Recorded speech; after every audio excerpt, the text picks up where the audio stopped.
हर हर महादेव मित्रों, शिव भक्तों का सबसे बड़ा महापर्व महाशिवरात्रि आने वाला और आज की इस वीडियो में हम आपको विस्तार से बताएंगे जो महाशिवरात्रि है ये किस दिन है, महाशिवरात्रि तिथि कब शुरू होगी, कब समाप्त होगी, महाशिवरात्रि का व्रत किस दिन किया जाएगा और साथ ही आपको बताएंगे क्या महाशिवरात्रि पर ग्रहण है या नहीं। यदि महाशिवरात्रि पर ग्रहण लगने जा रहा है तो वो भारत में दिखाई देगा या नहीं देगा, उसका सूतक समय क्या रहेगा। साथ ही आपको बताएंगे कि गर्भवती महिलाओं को क्या सावधानियां बरतनी चाहिए और कौन सी गलतियां उन्हें इस समय नहीं करनी चाहिए, क्योंकि ग्रहण वो अवस्था होती है जिसमें गर्भवती महिलाओं को अपने गर्भस्थ शिशु की रक्षा के लिए कई विशेष उपाय करने की आवश्यकता होती है। इसकी जानकारी भी आज की इस वीडियो के माध्यम से हम देंगे। दोस्तों, इस वीडियो को बनाने का उद्देश्य हमारा ये है कि आपको सही जानकारी प्राप्त हो सके, क्योंकि आने वाली महाशिवरात्रि पर ग्रहण है या नहीं। ऐसी कई वीडियो बनी हुई है जिनमें ये जानकारी चल रही है कि आने वाली महाशिवरात्रि पर ग्रहण लगने वाला है,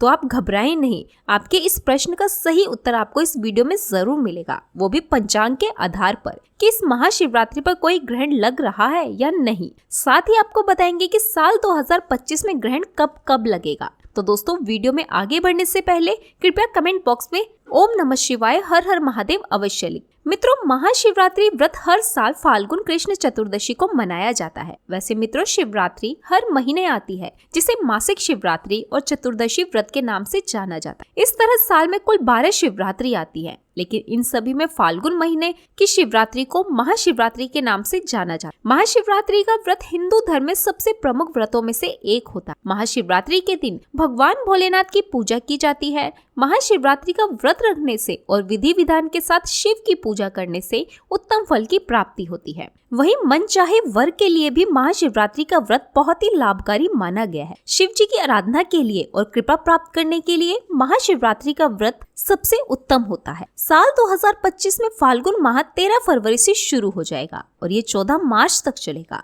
महाशिवरात्रि शिव और शक्ति के मिलन का दिन होता है। इस दिन शिव पार्वती का विवाह हुआ था। तो आइए जानते हैं साल 2025 में महाशिवरात्रि का व्रत कब रखा जाएगा। मित्रों, वैदिक पंचांग के मुताबिक चतुर्दशी तिथि 26 फरवरी 2025 को सुबह 11:08 पर शुरू हो जाएगी। इसके बाद 27 फरवरी 2025 को सुबह 8:54 पर खत्म हो जाएगी। ऐसे में महाशिवरात्रि का व्रत 26 फरवरी 2025 को रखा जाएगा। शिव पूजा का मुहूर्त 26 फरवरी को रात 12:09 से रात 12:59 तक रहेगा। ये निशिता काल है। वहीं रात्रि के पहले पहर में 26 फरवरी को शाम 6:19 से रात 9:26 तक कर सकते। दूसरे प्रहर में पूजा का समय रात 9:26 से रात 12:34 तक कर सकते हैं। इसी तरह तीसरे पहर में रात 12:34 से रात 3:04 तक 27 फरवरी को कर सकते। वही महाशिवरात्रि का व्रत पारण 27 फरवरी 2025 को किया जाएगा। व्रत पारण का शुभ मुहूर्त सुबह 6:48 से सुबह 8:54 तक है। महाशिवरात्रि के दिन भगवान भोलेनाथ बेहद प्रसन्न मुद्रा में होते हैं।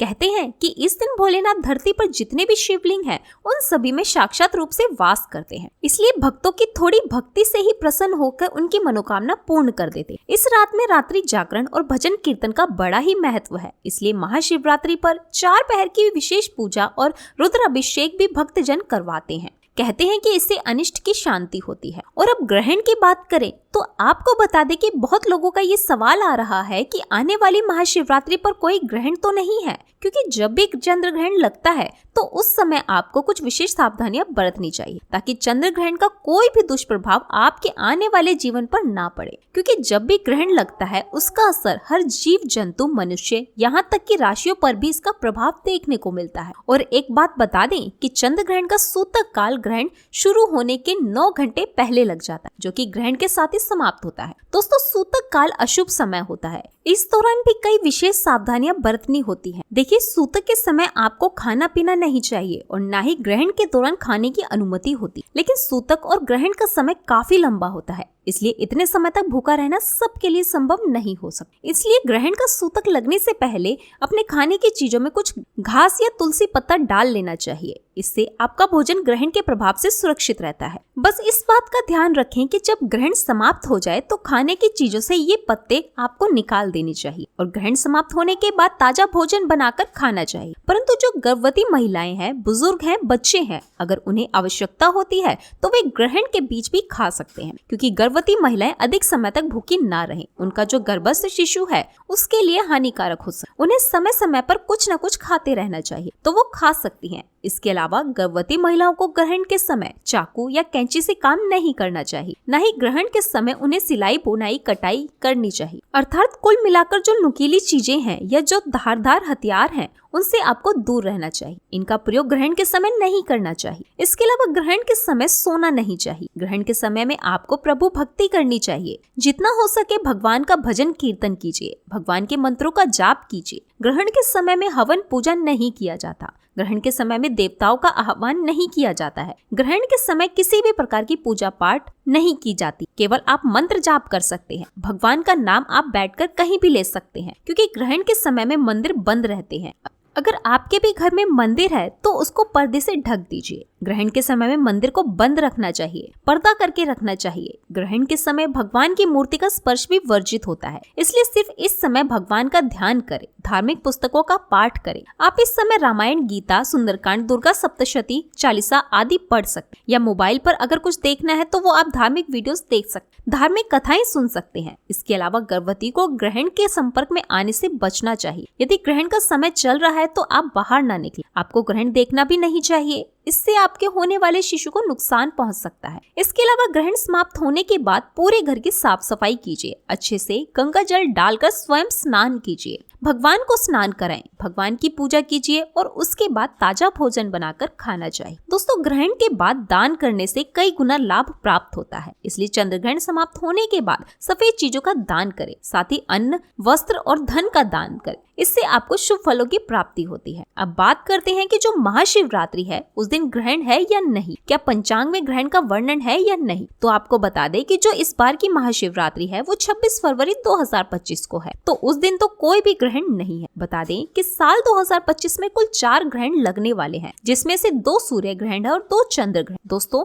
साल 2025 में पहला चंद्र ग्रहण लगेगा, लेकिन वो 26 फरवरी 2025 को महाशिवरात्रि के दिन नहीं लगेगा। साल 2025 का पहला चंद्रग्रहण फाल्गुन पूर्णिमा को 14 मार्च 2025 को लगेगा, इसलिए गर्भवती महिलाओं को अभी घबराने की आवश्यकता नहीं। फरवरी के महीने में कोई भी ग्रहण नहीं है। जब भी ग्रहण लगेगा दोस्तों, हम जानकारी आपको पहले ही वीडियो के माध्यम से दे देंगे। आपको अधिक विचार करने की आवश्यकता नहीं है। जब ग्रहण हो तो जो नियम हमने बताए हैं उनका आप पालन कीजिएगा। तो दोस्तों, ये जानकारी आपको कैसी लगी कमेंट करके जरूर बताएं। साथ ही अगर आपका कोई भी सवाल हो तो कमेंट बॉक्स में अवश्य पूछ लें और इस वीडियो को लाइक करें, शेयर करें और साथ ही साथ चैनल को सब्सक्राइब करें और कमेंट बॉक्स में हर हर महादेव का जयकारा जरूर लगाएं। धन्यवाद।